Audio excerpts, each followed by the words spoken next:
Note ये है कि श्रेयस अय्यर को आपको याद होगा कल मैच खेलते जब उन्होंने खतरनाक कैच पकड़ा था किसका, एलेक्स कैरी का, हर्षित राणा के ऊपर।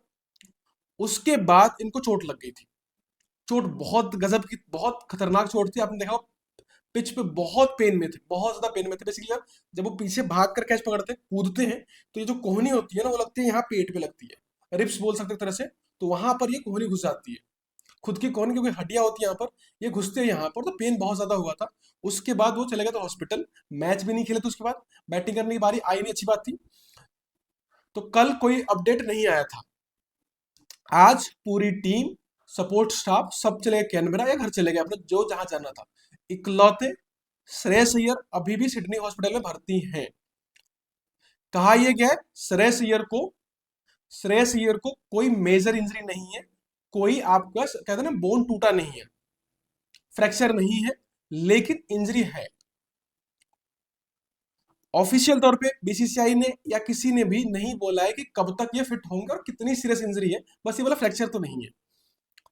कुछ रिपोर्ट्स के अंदर जहां पर आपके पास द हिंदू करके रिपोर्टर है, देवेंद्र पांडे जी हैं, उन्होंने ये बोला है कि 3 वीक तक शायद उनको रेस्ट करने को बोला जा सकता है। ध्यान रखना, बोला जा सकता है, ये बोला गया है, बट रियलिटी में क्या होने वाला है किसी को नहीं पता, क्यों अभी अभी तक उनके स्कैन्स वगैरह चल रहे हैं, अभी भी वो सिडनी के अंदर हॉस्पिटल में ही भर्ती है, तो उनकी कोई क्लैरिटी नहीं है एग्जैक्टली क्या होगा।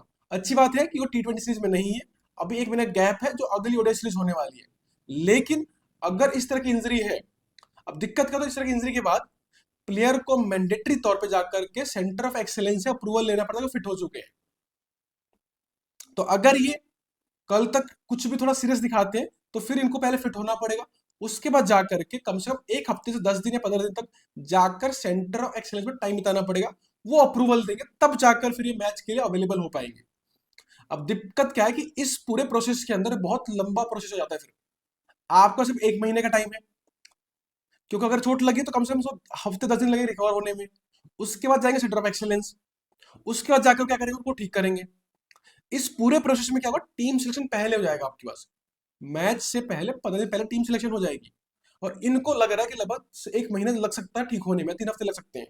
तो हो सकता है जिस दिन सिलेक्शन हो उस दिन तक ये अवेलेबल ना हो पाए, फिटनेस इनकी प्रूव ना हो पाए, तो मे बी इनकी जो अवेलेबिलिटी है साउथ अफ्रीका सीरीज के लिए शायद अवेलेबल ना हो पाए। मैंने फिर शायद होगा, क्योंकि जितना समझ में आता है मुझे, आपको फिटनेस देना पड़ेगा जाकर सेंटर ऑफ एक्सीलेंस के अंदर, बिना उसकी अप्रूवल नहीं मिलती। ऋषभ पंत हो गए, पांड्या हो गए, पांड्या भी गए थे, छोटी चोट लगती है कहाँ पे जाकर, दुबई के अंदर, उसके बावजूद भी उनको जाना पड़ा सेंटर ऑफ एक्सीलेंस में, 2 बार जा चुके हैं, दोबारा से उनको रोक दिया गया, भाई अब 1 महीने और लगने वाले आपको। तो इनको भी अब मुझे लग रहा है सेंटर एक्सेस जाना पड़ेगा, उसके बिना जा नहीं सकते, जैसे इंडिया आएंगे जाना ही पड़ेगा फिर तो। दूसरी बात तो ये था, रेड्डी की बात कर ले, तो भाई रेड्डी की बात करने पर तो रेड्डी को चोट लगी थी, आपको याद है लास्ट मैच नहीं खेले थे, एक्चुअली में प्रसिद्ध कृष्णा को मजबूरी में खिलाया गया था, रेड्डी खेलने वाले थे, लेकिन रेड्डी को चोट लगती है तो वो अवेलेबल नहीं है तो सिलेक्शन के लिए, इसलिए खेल नहीं पाते। रेड्डी अपडेट ये बोला जा रहा है कि रेड्डी T20 सीरीज का भी पार्ट है, अभी भी ऑस्ट्रेलिया के अंदर वो है, और वो शायद आपके पूरी बाकी स्क्वाड के साथ पहुंच गया कैनबरा, जहां पर इंडियन टीम पहुंच गई है। तो रेडी आपके स्क्वाड के साथ ही चल रहे हैं, वो हॉस्पिटल में नहीं है। उनका एक्सपेक्टेशन ये है कि वो मैच फिट हो जाएंगे, क्योंकि जो इंजरी आई थी किसको, रेड्डी को, वो उनकी पुरानी इंजरी है, घुटनों में दर्द हो गया, कभी कमर में दर्द हो गया, वो चलता रहता है उनका, तो वो अवेलेबल हो सकते हैं मैच के लिए। नहीं हो तो शायद एक मैच ना खेले, दूसरे तीसरे मैच तक अवेलेबल हो जाएंगे, बट इनको तो खेलते हुए चोट लगी है, इनका मुश्किल लग रहा है।